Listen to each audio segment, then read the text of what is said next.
हमारे बीच है उत्तर प्रदेश राज्य महिला आयोग की अध्यक्षा डॉक्टर बबीता सिंह चौहान जी, जिनका कि आज एटा भ्रमण हुआ है। आइए उनसे पूछते हैं कि महिला आयोग ने पिछले 1 साल के अंतराल में कौन कौन से ऐसे मुख्य कार्य किए हैं जिससे उत्तर प्रदेश की महिलाओं को स्वावलंबी बनाया जा सके और उनके अधिकारों की रक्षा की जा सके। देखिए, मैं बिल्कुल कहना चाहूँगी कि अगर पिछले 1 साल में कहा जाए तो मुझे लगता है कि महिलाओं में जितनी जागरूकता का काम हमने किया है तो मुझे लगता है कि वो एक बहुत बड़ा काम है कि महिलाओं को कोने कोने तक जगाना और उनको उनके अधिकारों के बारे में जानकारी देना, क्योंकि महिलाओं को अभी खुद को नहीं पता कि उनके अधिकार क्या क्या हैं। और मैं कहूँगी कि जैसे आपने कहा कि अगर उनको आत्मनिर्भर बनाने की बात की जाए तो आज उत्तर प्रदेश सरकार की इतनी योजनाएं हैं, उसमें भी अगर केंद्र सरकार की ओर जोड़ दो तो इतनी योजनाएं कि मैं कहती हूँ कि मुझे नहीं लगता कि अब कोई महिला बच पाएगी कि जो आत्मनिर्भर नहीं बन सकती है। तो अगर इन योजनाओं का सीधे से महिलाओं तक पहुंचने का काम हो जाता है तो मुझे लगता है कि आज हर महिला आत्मनिर्भर बनेगी। इसका काम राज्य महिला आयोग बहुत अच्छे से कर रहा है। आपको पता होगा जैसे हमारी सारे जिलों में सुनवाई होती है तो हमारे जो सुनवाई होती है, एक सिस्टम है कि ज़िले पे सुनवाई होगी, लेकिन हमारा सिस्टम जो हमने चेंज किया है वो ये है कि हम तहसील लेवल पे ले जाकर सुनवाई करते हैं। और जब तहसील पे सुनवाई करते हैं तो वहाँ हमारे से संबंधित सारे विभाग हमारे साथ होते हैं जो महिलाओं से संबंधित हैं, तो हम उनको तुरंत की तुरंत जो भी योजना है उनका तुरंत लाभ दिलवाते हैं। तो निश्चित रूप से एक ये बहुत बड़ा काम है। और दूसरा मैं एक बात और कहना चाहूँगी कि जैसा अभी आपने देखा कि माननीय सुप्रीम कोर्ट का एक आदेश आया था कि जो टॉयलेट और सैनिटरी पैड्स को लेके, तो मुझे ये बताते हुए बहुत खुशी हो रही है कि ये आदेश तो मैंने 1 साल पहले ही कर दिए थे और मेरे बहुत सारे ऐसे वो हैं प्रपोज़ल कि जिनको मैं कहूँगी कि हमारे माननीय मुख्यमंत्री जी ने भी एक्सेप्ट किया और माननीय कोर्ट भी उन चीज़ों को सब समझ रहे हैं और बहुत सारी चीज़ें मुझे अपनी द्वारा की गई वो प्लेटफॉर्म पे एक अच्छे से दिखाई दे रही हैं कि उनका अच्छे से वो हो पा रहा है।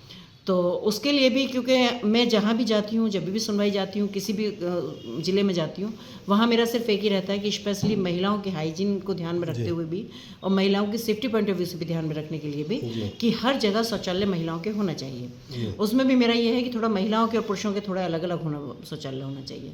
उसमें महिला कर्मचारी होना चाहिए। उसमें सैनिटरी पैड के लिए या तो वेंडिंग मशीन होना चाहिए, नहीं तो सैनिटरी पैड आज सरकार भी इतने देती है तो उसमें हर जगह इंतज़ाम होना चाहिए।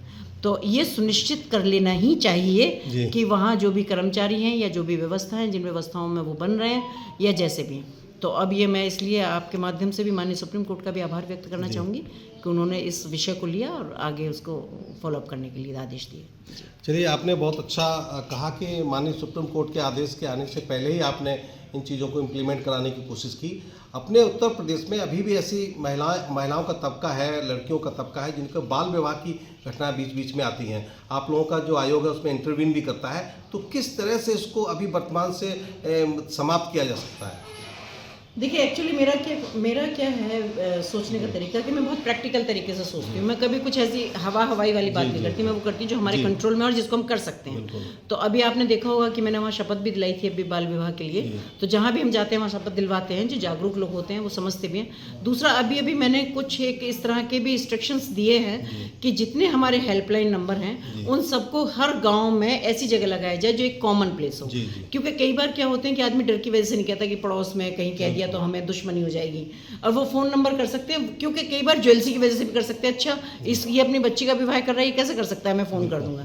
तो ये एक बहुत बड़ा जरिया रहेगा मुझे लगता है कि जिससे हम बाल विवाह को रोकने में काफ़ी हद तक मदद कर सकते हैं। जी, मैंने देखा कि जब से आप इसके आयोग के अध्यक्ष बने, आपने लव जिहाद के खिलाफ आवाज़ छेड़ी, आपने जिम जिहाद एक नया शब्द दिया और वास्तव में ऐसे ही जैसे आपने टेलर, जो महिला टेलर है वो अलग होने चाहिए, महिला जिम ट्रेनर अलग होनी चाहिए। तो ये जो स्पेसिफिकेशन आपने दिया, इसका कहाँ तक अभी प्रभाव पड़ रहा है और क्या अभी स्थिति है?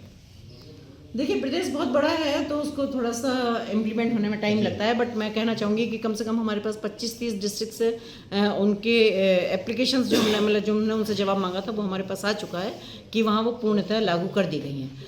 तो क्योंकि रोज़ हम परिस्थितियाँ देख रहे हैं और आप ही के माध्यम से दुनिया देख रही है ये सारी चीज़ें कि जिम में भी क्या क्या नहीं हो रहा है, और तो इसलिए मुझे लगता है जो जिहादी काम है वो जिम से ज़्यादा कहीं नहीं चल रहा है। जिम है, कॉलेज हैं, हॉस्पिटल्स हैं। अच्छा, कॉलेज भी इसलिए क्योंकि लड़कियों के कॉलेज हैं या कुछ भी है, लड़कियां जाती हैं वहाँ पढ़ने के लिए, तो एक सॉफ्ट टारगेट जो होती है वो लड़कियां होती हैं। तो मुझे लगता है कि उसका ये लव जिहाद विहाद तो खत्म, पता नहीं लव वव तो होता है या नहीं होता है, पर जिम में जरूर जिहाद हो रहा है। तो इसलिए मैंने सोचा कि लव जिहाद तो नहीं है शायद, पर जिम जिहाद जरूर है, तो उसको रोकना चाहिए और हम सबको इसमें अपनी सक्रिय भागीदारी रखनी चाहिए। जी, उत्तर प्रदेश सरकार ने भी महिलाओं के सशक्तिकरण के लिए मिशन शक्ति चलाया आगरा मंडल में खासतौर से आगरा जो में ऑपरेशन जागृति का कार्यक्रम चल रहा है, तो आप क्या समझते हैं इससे क्या प्रभाव पड़ रहा है? महिलाओं का कोई धरातल ऐसा है कि जो चेंज हो भी रहा है? डेफिनेटली क्यों नहीं हो रहा?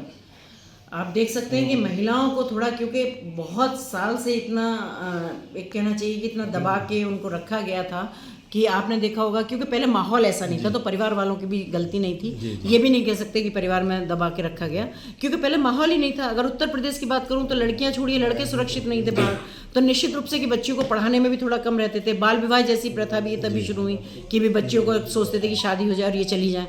तो लेकिन अब जब से ये मिशन शक्ति शुरू हुआ है, या सरकार की बातें नीचे तक पहुंचती हैं, मिशन शक्ति के द्वारा जागरूकता के अभियान चल रहे हैं, उनको कैसे सेफ रखा जा सकता है, महिलाओं को, बच्चियों को आत्मनिर्भर बनाने की प्रेरणा वहाँ से मिलती है, तो इससे बहुत बदलाव आया है और बहुत अब जागरूक भी हुआ। आपने देखा है कि अब महिलाएं या लड़कियां किसी से डरती नहीं हैं, वो अपने काम खुद करती हैं। जी, कुल मिला के आर्थिक स्वावलंबन के लिए खासतौर से महिलाओं को और उनको पॉलिटिकल पावर देने के लिए आपका आयोग क्या कर रहा है? क्योंकि जब तक उनके अंदर पावर नहीं आएगी तब तक ये जो बातें हैं पूरी तरह से मुझे लगता है इम्प्लीमेंट नहीं हो सकती। तो उनको कैसे आर्थिक रूप से सशक्त बनाया जा सकता है और राजनीतिक रूप से कैसे उनको मजबूत बनाया जा सकता है, इस बारे में भी कोई आपका सूचना है?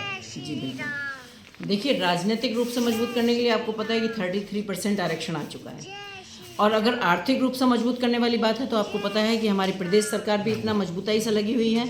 और मैं आपको बताना चाहूँगी, जो मैंने अभी पिछले टाइम भी जिक्र किया था कि एक समूह व्यवस्था हमारे यहाँ चलती है, और समूह में कोई भी महिला आसानी से 8-10 हज़ार रुपये अपने लिए कमा सकती है। उनकी बात करनी है जो पढ़ी भी नहीं है या जिनकी संभावना वो नहीं पढ़ना चाहती आगे, तो ऐसे समूह हैं। अब उनके लिए भी केंद्र सरकार ने, माननीय वित्त मंत्री जी ने भी आपने देखा होगा कि उसके लिए इनके सी मार्ट खोल दिया है, जिसमें क्योंकि उनको प्रॉब्लम थी कि हम बहन जी घर में सामान बनाते तो इसका मार्केट नहीं मिलता, इसको खरीदने वाले लोग नहीं होते। बल्कि मेरी अभी एक कॉन्फ्रेंस हुई थी तो बाहर से कुछ लोग आए हुए थे फॉरेन से, तो वहाँ भी हमने अपनी ये बात रखी थी कि हमें कोई ऐसा प्लेटफॉर्म चाहिए जब अगर आप इच्छुक हैं कि हम हिंदुस्तान के सामान को बाहर बेचना चाहते हैं तो हमें आप एक प्लेटफॉर्म दीजिएगा कि हम आपके देश में वाला सामान भेज सकें। जो हमारी ग्रामीण महिलाएं जो इतनी कहना चाहिए इतनी होशियार हैं हर चीज़ में, जो कुछ भी करने बनाने के लिए और करने के लिए, पर उनको मार्केट नहीं था। बट मुझे लगता है अब जैसे सी मार्ट की अगर व्यवस्था हो जाएगी तो उनको अपने प्रोडक्ट मार्केट में ले जाने में और मार्केट से आगे जाने में आसानी रहेगी।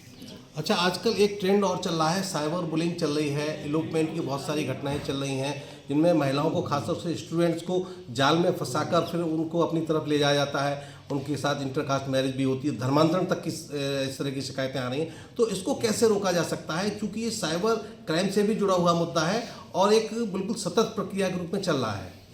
देखिए, मैं बिल्कुल कहना चाहूँगी, और जहाँ तक साइबर की बात करूँ या मैं सोशल मीडिया की बात करूँ, तो मुझे तो लगता है कि बच्चियाँ ही नहीं बड़े लोग भी बहक रहे हैं। जैसा मैं आज माहौल देख रही हूँ कि मैंने देख रही हूँ कि 20-20 साल, 25-25, 26-26 साल शादियों को हो रहे हैं और शादियाँ टूट रही हैं। तो ये इसमें कहीं ना कहीं सोशल मीडिया का तो इन्वॉल्वमेंट है ही, है ना। लेकिन मैं इतना ज़रूर कहना चाहूँगी कि इसके लिए थोड़ा सा खुद को जागरूक होना पड़ेगा।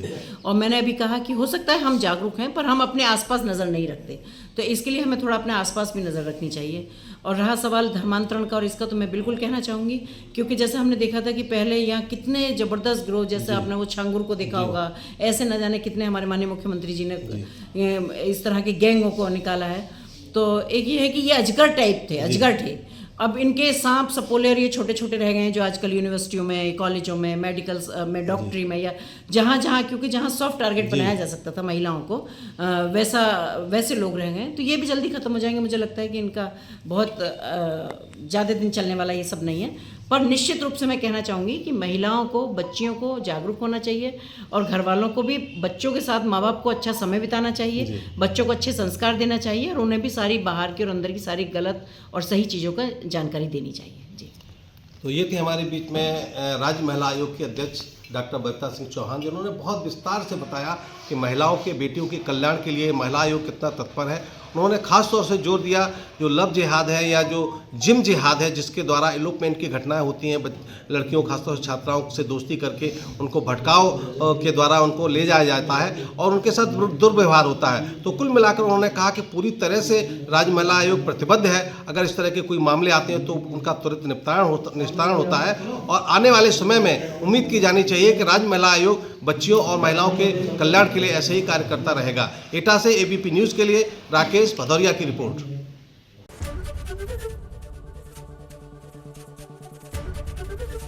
एबीपी गंगा, खबर आपकी, जुबान आपकी।